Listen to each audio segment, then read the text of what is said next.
Karate மாஸ்டர்களிடம் ஏற்பட்டுள்ள பாகுபாடுகளை களைந்து ஒற்றுமையை ஏற்படுத்தி அற்புதமான தற்காப்பு கலையான கராத்தேவின் பயன்களை ஒவ்வொரு பொதுமக்களுக்கும் கொண்டு போய் சேர்த்து ஒரு பாதுகாப்பான சமுதாயத்தையும் ஆரோக்கியமான வாழ்வையும் நம்முடைய குழந்தைகளுக்கும் நாளைய தலைமுறையினருக்கும் ஏற்படுத்துவதற்காக சென்னையை தலைமையிடமாக கொண்டு 2019ஆம் ஆண்டு துவங்கப்பட்டது இந்த உலக கராத்தே மாஸ்டர்கள் சங்கம். பொதுவா சங்கம்னாலே அமெரிக்கா, ஐரோப்பியா, மற்ற ஏழைய நாடுகள்ல தான் இருப்பாங்க. அங்கதான் எங்க மாஸ்டருக்கு போய் உறுப்பினர்களா சேருவாங்க. ஆனா ஒரு இந்தியன் என்ற முறையில் ஒரு தமிழர் தன்னால் எல்லாம் முடியும் அப்படின்ற ஒரு நோக்கத்தோடு இந்த சங்கத்தை துவங்கி வெறும் 5 ஆண்டில் 55 நாடுகளில் உறுப்பினரை கொண்டு உலகில் ஒரு மாபெரும் கராத்தே சங்கமாக நாங்கள் உருவெடுத்து ஐரோப்பிய, ஜப்பானிய சங்கங்களுக்கு எதிராக ஒரு வலுவான நிலைப்பாட்டை மேற்கொண்டுள்ளோம். நாங்கள் சங்கத்தை தொடங்கியது வெறும் எங்களுடைய சங்க உறுப்பினர்களுக்கு மட்டும் நன்மை பயக்க வேண்டும் என்ற நோக்கம் அல்ல, மாறாக நமது நாட்டுக்கும் நாட்டு மக்களுக்கும் ஏதேனும் செய்ய வேண்டும் என்ற உன்னத நோக்கத்தோടെ இந்த சங்கத்தை நாங்கள் துவங்கினோம்.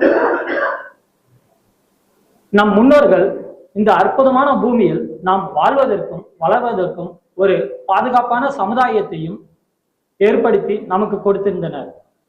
கடந்த சில தசாப்தங்களாக அந்த பாதுகாப்பு குறைந்து இன்று ஒரு தனி மனிதனின் பாதுகாப்பு மிகப்பெரிய கேள்விக்குறியாக இருக்கின்றது. அது வளர்ந்த நாடுகள் மட்டுமல்ல, வளர்ந்து கொண்ட நாடுகளுக்கும் சேர்த்துதான். அண்மையில் நடந்த காஷ்மீர் தீவிரவாத தாக்குதலாக இருக்கட்டும், அல்லது அமெரிக்காவின் ஜனாதிபதி தேர்தலின் போது டொனால்டு டிரம்புக்கு எதிராக நடந்த தாக்குதலாக இருக்கட்டும், இங்கு தனி மனிதரின் பாதுகாப்பு என்பது நம் நாட்டில் மட்டுமல்ல, பொருளாதாரத்தில் நாங்கள் தான் பெரிய ஆளுன்னு சொல்லிக் கொண்டிருக்கின்ற அமெரிக்காவிலும் கூட மிகப்பெரிய அச்சுறுத்தலாக தான் இருக்கின்றது. இதனை நம்முடைய தற்காப்பு கலையான கராத்தேயை கொண்டு எவ்வாறு சரி செய்யலாம் என்று நாங்கள் ஆலோசித்த போது எங்களுக்கு தோன்றிய விஷயத்தை நான் இங்கு உங்களுக்கு பகிர இருக்கிறேன். தொழில்நுட்பத்துல மிகப்பெரிய அளவுல வளர்ந்திருக்கு உலகம். ஆனா தனி மனிதனோட பாதுகாப்புங்கிறது பாத்தீங்கன்னாக்கா இன்னைக்கு கேள்விக்குறியாதான் இருக்கு. எல்லை பாதுகாப்பு படை, இராணுவம், மத்திய மாநில அமைச்சரவை, மாவட்ட நிர்வாகம் என பல கட்டங்களாக பல அடுக்குகளாக பாதுகாப்பு அரசாங்கம் செய்தாலும் அப்பாவி மக்களுக்கு எதிராகவும் கொலை, கொள்ளை, தீவிரவாத தாக்குதல், கற்பழிப்பு போன்ற குற்றச்செயல்கள் தொடர்ந்து அதிகரித்து கொண்டுதான் இருக்கிறது. இன்று நிறைய போலீஸ் ஸ்டேஷன், நிறைய நீதிமன்றங்கள், நிறைய சிறைச்சாலைகள் பெருகிக்கொண்டேதான் போய் கொண்டிருக்கின்றன மக்களை பாதுகாப்பதற்கு. ஆனாலும் நாம் நம் மனதில் நமக்கு பாதுகாப்புக்கு தேவையான விஷயத்தை மேற்கொள்ள வேண்டும் என்பதை நாங்கள் மிகவும் உறுதியாக இருக்கின்றோம். மக்களின் பாதுகாப்பை மேம்படுத்த அரசாங்கம் மட்டும்தான் அனைத்தும் செய்ய வேண்டும், நாம் எதற்கு அதுக்கு தலையிட வேண்டும் என்று நினைத்தால் அது தவறாகும். ஏனென்றால் நம் குழந்தைகள் நன்றாக வாழ வேண்டும் என்றால், ஆரோக்கியமாகவும் பாதுகாப்பாகவும் இருக்க வேண்டும் என்றால் அதற்கு நாம் தான் முயற்சி செய்கிறோம். இங்க இருக்கிற எல்லாருமே வேலை பார்க்கிறோம், நமக்காகவே வேலை பார்க்கிறோம். நம்மளோட குழந்தைங்க அவங்களோட எதிர்காலம் நல்லா இருக்கணும்னு தான் எல்லாருமே வேலை பார்க்கிறோம்.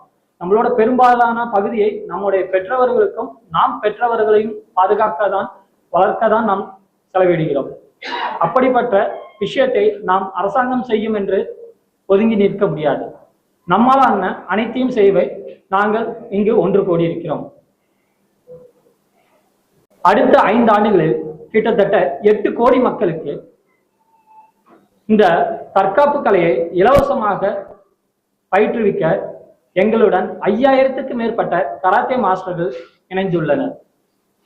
முதல் கட்டமாக இந்த தற்காப்பு கலையை இலவசமாக தமிழகம், கேரளா, கர்நாடகா, ஆந்திரா, தெலுங்கானா, மத்திய பிரதேசம், குஜராத், கோவா, பாண்டிச்சேரி ஆகிய 9 மாநிலங்களிலும் முதல் கட்டமாக இந்த திட்டத்தை செயல்படுத்த இருக்கிறோம். இந்த இலவச தற்காப்பு கலையை பயிற்சிவிக்கும் எங்களுடைய கராத்தே மாஸ்டர்களுக்கு மத்திய திறன் மேம்பாட்டு ஆணையத்தின் மூலமாக உள்ள ஸ்கில் டெவலப்மெண்ட் ஆஃப் இந்தியாவில் வேலைவாய்ப்பு அலுவலகத்தில் பதிவு செய்யக்கூடிய தற்காப்பு கலை பயிற்சியாளர் சான்றிதழுடன் நாங்கள் பயிற்சியை ஏற்பாடு செய்திருக்கிறோம்.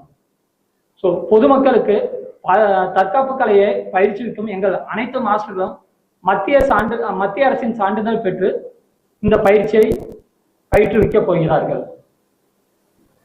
இந்த தன்னலமற்ற செயலை செய்வதற்கு நாங்கள் மக்களிடமோ அரசிடமோ பணமோ பதவியோ அல்லது வேலை வாய்ப்போ கேட்பதில்லை.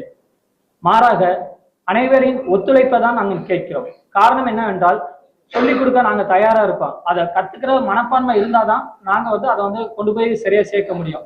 அதே போல அரசாங்கம் எங்களுக்கு பணம் கொடுத்து ஊக்கலை அளித்தாதான், இல்ல அரசாங்கம் எங்களுக்கு உதவி செஞ்சாதான் அப்படின்ட்டு நாங்க ஒதுங்கி நிற்க தயாரா இல்லை. அதனால நாங்க இதுக்காக யார்கிட்டையும் பணமோ எந்த விதமான எதிர்பார்ப்போ இல்லாமல் எங்களுக்கு எங்க மக்கள் எங்க நாடு பாதுகாப்பாகவும் ஆரோக்கியமாக இருக்கணும். அதுக்கு எங்களாலான ஒரு முயற்சி தான் இது. இந்த அற்புதமான கராத்தே கலையின் தற்காப்பு கலையை ஒவ்வொரு மக்களுக்கும் கொண்டு போய் சேர்த்து நம்ம நாட்டை பாதுகாப்பிலும் ஆரோக்கியத்திலும் வளர்ச்சியிலும் மேம்படுத்த வேண்டும் என்று நாங்கள் அனைவரும் உறுதி பூண்டுள்ளோம். இந்த தன்னலமற்ற செயலில் இணைய விரும்பும் எவர் வேண்டும்னாலும் எங்களோட இணைந்து கொள்ளலாம். ஏனென்றால் நாங்கள் மட்டும்தான் அப்படின்னு என்பது இல்லை. யார் வேணாலும் இந்த தன்னலமற்ற செயலில் இணைந்து, ஏனென்றால் இது ஒரு 8 கோடி மக்களுக்கு 5 வருஷத்துல இலவசமா தற்காப்பு கலை கற்றுக் கொடுக்குங்கிறது அவ்வளவு சாதாரண விஷயங்கள் கிடையாது. நாங்கள் அதற்கு பல கட்டமாக ஆய்வுகளை செய்து பல கட்டமாக ஏற்பாடுகளை செய்து இருக்கிறோம். இதில் யார் வேணாலும் தாராளமாக கலந்து கொள்ளலாம். இந்த அற்புதமான செய்தியாளர் சந்திப்பில் நீங்கள் அனைவரும் ஒத்துழைப்புடன் இந்த பொதுமக்களின் நலனின் இவ்வளவு அக்கறை கொண்டு இங்கு கூடியிருந்த அனைத்து பத்திரிகையாளர்களுக்கும் நிருபர்களுக்கும் கேமராமேன்களுக்கும் எங்களுடைய மனமார்ந்த நன்றிகளை தெரிவித்துக் கொள்கிறேன். முதல் கட்டமா கிட்டத்தட்ட ஒரு 9 மாநிலத்துல நாங்க இதை செயல்படுத்தலாம்னு இருக்கோம். ஸோ தமிழ்நாட்டுல பாத்தீங்கன்னாக்கா 138 நகராட்சிகளில் இதை செயல்படுத்தலாம்னு இருக்கோம். 138 நகராட்சிகளிலும் எங்களுக்கு மாஸ்டர்கள் இருக்காங்க. அவருங்க அங்கங்க அந்த ஏரியால இருக்கிற பார்க்லயோ அந்த ஏரியால இருக்கிற கிரவுண்ட்லயோ ஃப்ரீயா சொல்லி தருவாங்க. ஏன்னா அவங்களோட இதுக்காக தனியா வாடகைக்கு இடம் எடுத்தாக்கா அது அவங்களுக்கு ஒரு செலவினம் ஆகும். அந்த செலவை கட்டுப்படுத்துறதுக்காக நாங்க பொது இடங்கள்ல இந்த பயிற்சியை மேற்கொள்ள போறோம்.